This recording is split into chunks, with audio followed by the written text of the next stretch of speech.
Good afternoon. My name is Artyom.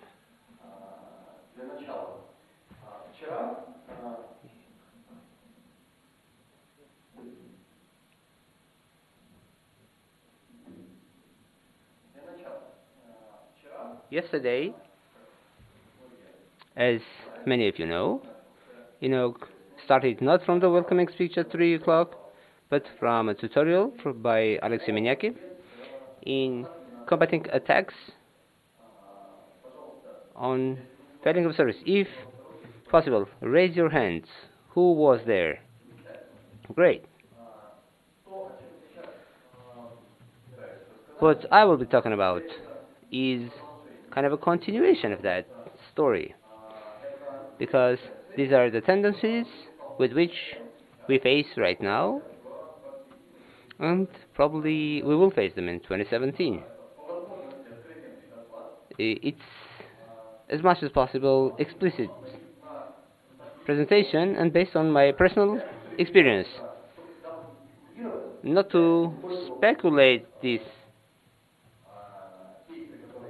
I wouldn't like to use the cases that are not from our experience, things that we didn't face, and I'll make a remark. The presentation was prepared in August,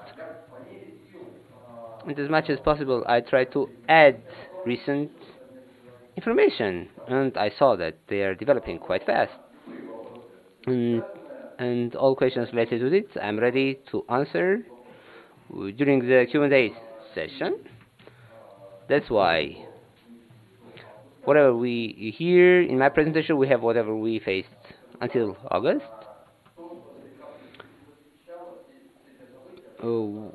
Things that we have read in the news during the recent period. So what is the personal experience that I'm talking about? Starting from 2012 to 2014, the graph number of attacks to our network is almost like this. The peak is clear. It's the beginning of 2014, the political events. If we drive in a car, we see the kind of obstacles that are on the road, but still we have to overcome. And in 2015, we faced this kind of obstacle, a bit higher, not a rubber one, but a concrete obstacle. Now, the 2016 is coming to end, and we see that it was not just a lying police officer, but this was a staircase of attacks. Unfortunately, the number of attacks is increasing. I divided them into three parts. You will see 8 to 10 attacks per day. And why I divided them into two parts? To put it roughly, attacks, as you know, to denial of service attacks. What they did, they attempted to make a network resource unavailable by exhausting its resources of their estimating or calculating resources. This kind of a network resource can be found on many levels of the net. For example, the simplest case that yesterday you elaborated on, that's exhausting of the line, like bandwidth. If you have a wire and if 10 gigabits per second can go and there are 11 attacks, 11 gigabits per second, then legitimate traffic cannot reach the targeted servers. Then they win. The example of that you can see on the screen. You have heard about UDP flood, SYN flood, ICMP flood, especially in the news you have heard about them. And there are other examples. Attacks like amplification type attacks. So we'll speak a little bit about this. And yesterday in the morning we spoke about this. These are attacks that initially have the maximum lines because they use as much as possible servers. And it was said that this kind of an attack can reach 500 to 600 gigabits per second. A level higher, are attacks that are aimed at exhausting the TCP connections, those kind of resources, or there are quite a lot of vectors there, accordingly a lot of attacks. It's hard to classify them, and pay attention that the SYNFLAT type attacks can work on two levels. These are packet attacks. SYN segment is not it's very hard to generate, and SYNFLAT can exhaust the resources, but it affects also on TCP level. Besides that, there are also huge amount of attacks that seems like should not be so-called bandwidth, let alone upload. But for most of them, we need to install TCP connections, and that's difficult to set up these kind of connections with a big client resource. Accordingly, higher level Go attacks connected with problems in web applications or DNS servers, and if it's a game or something else, accordingly they have a database, there are certain caches, there is HTTP server. In 2016, I still see Apache as a server in the front. Don't do that.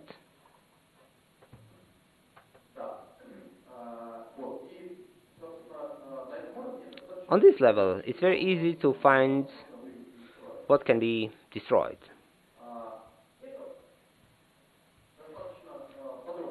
This is a detailed classification. Now let's try to make it much simpler.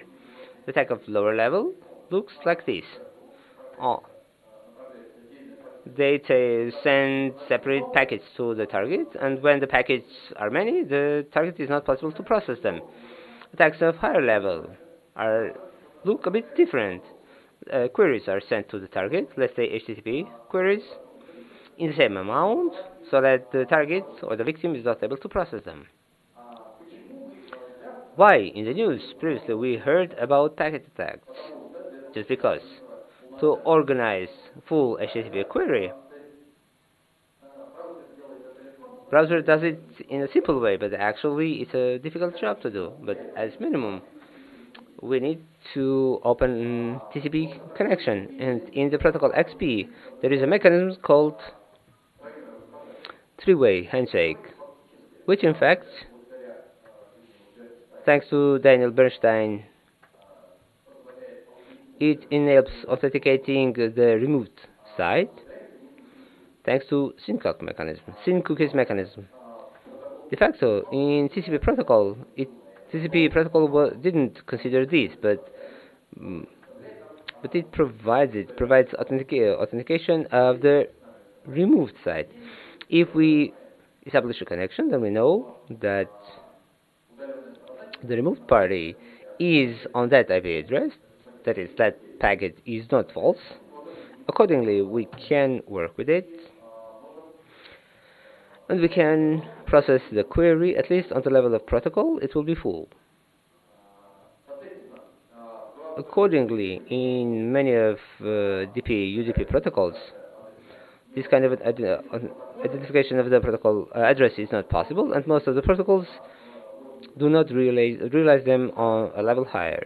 From here, we get attacks like UDP amplification. This is how the attack comes. In fact, the packet is sent to the vulnerable server, let's say 60 bytes, and the vulnerable server responds with full data towards the faulty address, and we get attacks. First of all, it's possible for UDP protocols, and secondly, the vulnerable server easily identified in EDP port. Accordingly, we have a wonderful mechanism called UDP fallback, which solves this problem for us.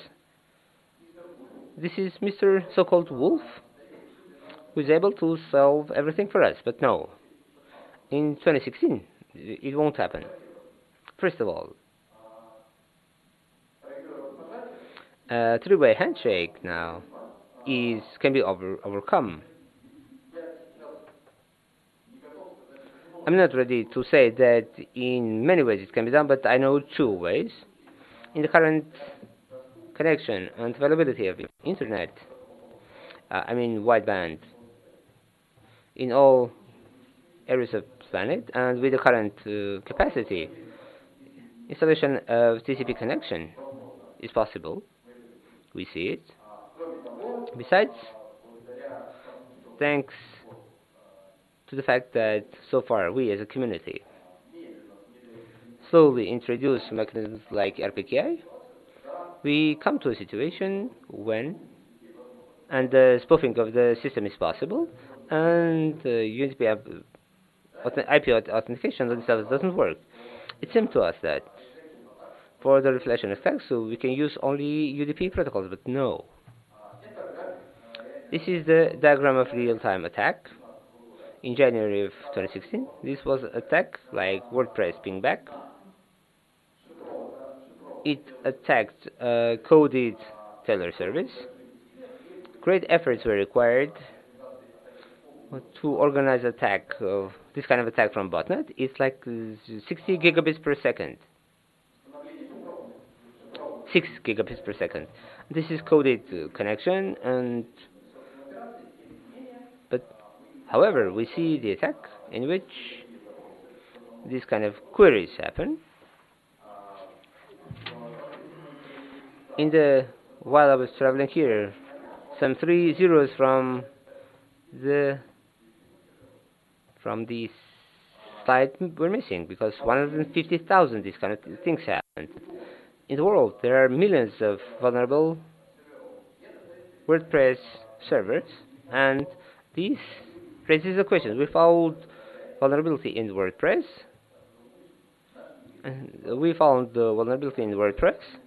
which enables organizing attacks to HTTP servers on this level. And the question arises, what if in this kind of service is found in Drupal, Joomla? In the world, there are a lot of CMSs, and I can't even say what we will face in 2017. If we continue this story on this slide, there is one more bullet point which doesn't have the false line on it, so we'll correct it now. The thing is that in the simple form, the attacks look like this. To generate 30 gigabits per second attack, you need 300 megabits per second from initially, so that you increase that band while using the servers. The standard level of attacks, the current one, is like this: 2 gigabits per second initial traffic, and kind of 200 gigabits per second for the attack traffic, which raises this kind of a delicate question. So the attackers, it's proved the attackers have 2 gigabits per second of clean traffic, and how much they have as a whole. If the application attacks exceeds 500 gigabits per second. This is the diagram of attack from August 2. Almost 50 gigabits per second. This is what we called like school level attacks because this was amplification. This is clear TCP, 50 gigabits.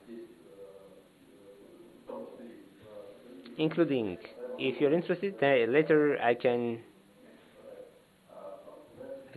share with you the dumps. This is a full-fledged SYNFLUT and HTTP connection.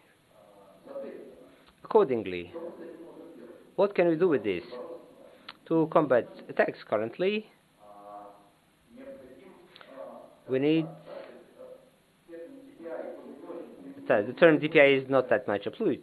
They are used by inertia. We need to analyze the traffic, which is possible to track the session, which can track and analyze the coded connection somehow. This is a difficult task, but somehow should be done, because the attacks on the level of 20, 30 gigabits per second are fully coded currently, and tomorrow they will be even more. Accordingly, to combat with big botnets, we need to analyze the behavior, analysis of correlation, and for a big network, let's say for 20, it's extremely expensive task. That's why, as of today, yeah, it should be done by any service that provides certain guarantees, and nobody likes services that do not give any guarantees.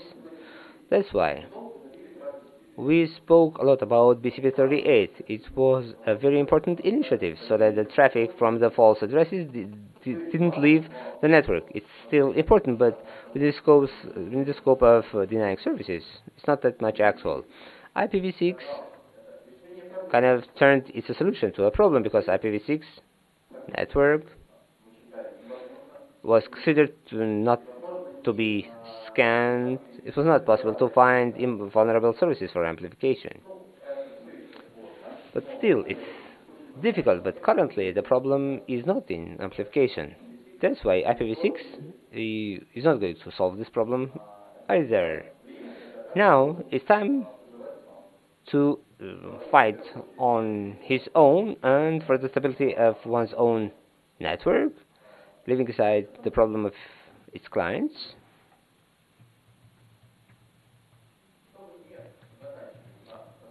Not to sum up on this minor note, pay attention that the community takes all efforts to improve the situation, including yesterday, Alex Milnov made a report related to exchange of information, that is information that the network operators have, to provide it to the community for information security, so that we are able more adequately to establish our risk strategy. In the given presentation, we didn't speak about crypt attacks, and the reason is that so far we have to get the information from 600 gigabits of attack just from available contacts in open. They are not in open access. Attacks of this kind of this level threaten big regions, and in my opinion, the community should have access to them. That's why so in the coming years we'll be cooperating, and we need to have open cooperation or collaboration with network operators. And that's in relation to the following, so that the community understands what's happening now in the world related to attacks also related to resource exhaustion. Thank you very much for your attention.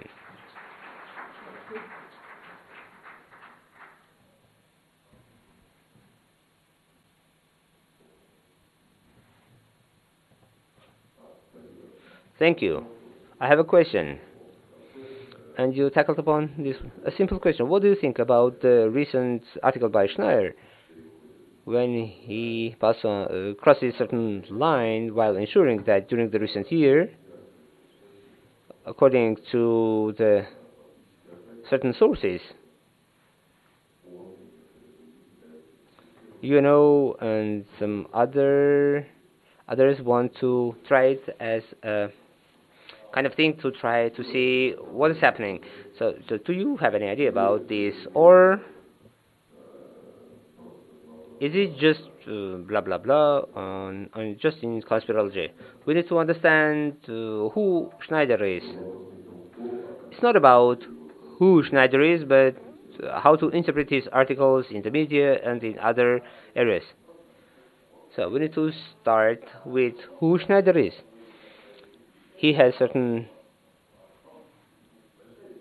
He has great visibility now. He has certain vision.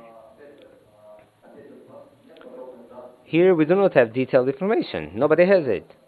All that is based on gossips. Probes happen all the time. The uh, the target that they attack is our page. That always happens. And the scale of that, I don't think that the research is much higher than the market itself. It's not about the scale, but about the behavior, because in principle, he speaks about the behavior. There is this kind of behavior. Do you think this kind of behavior exists or not, or any signs of that kind of behavior? It was always there. The issue is about the scale. I can't say that the scale has changed. I can say that someone got some tools of the capacity that they didn't expect. This is obvious. Thank you. Any other questions to the speaker? Thank you, Artyom.